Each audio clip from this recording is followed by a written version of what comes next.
நிச்சயதார்த்தமான ஜோடி 4 மாதங்களா தீவிர காதல்.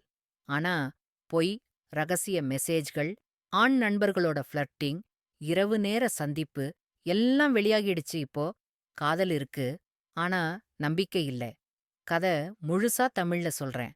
கேட்டுட்டு, ராகுல் இப்போ என்ன செய்யணும்னு நீங்களே சொல்லுங்க. நான் ராகுல், என் காதலி பிரியா.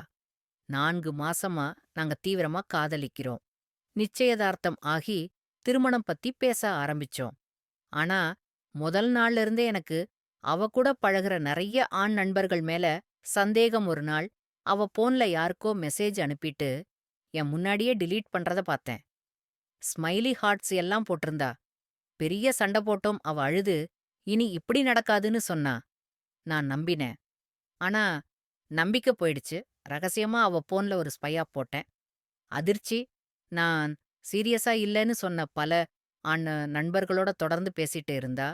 அவங்கள சிலர் ஃப்ளர்ட் பண்ற மாதிரி மெசேஜ். அவளும் சிரிச்சுக்கிட்டு ரிப்ளை பண்றா. நான் தாங்க முடியல. ஒரு நாள் இரவு திடீர்னு ஆபீஸ்ல எக்ஸ்ட்ரா ஒர்க்னு சொல்லிட்டு போனா. நான் எல்லா மெசேஜையும் எடுத்து காட்டி கேட்டேன். இவ்வளவு நண்பர்கள், இவ்வளவு ஃப்ளர்ட்டிங், என்கிட்ட திருப்தி இல்லையா? அவ ஒத்துக்கல. இது சீடிங் இல்ல, ஜஸ்ட் ஃப்ரெண்ட்ஸ்னு சொன்னா. நான் உடைஞ்சு போயிட்டேன். இப்போ என்ன செய்யறது? நிச்சயதார்த்தம் ஆகிடுச்சு. காதல் இருக்கு. ஆனா நம்பிக்கை இல்ல. பிரியறதா? மன்னிச்சு மறுபடியும் ட்ரை பண்றதா? இல்ல வேற ஏதாவது வழியா? ராகுல், இப்போ என்ன செய்யணும்?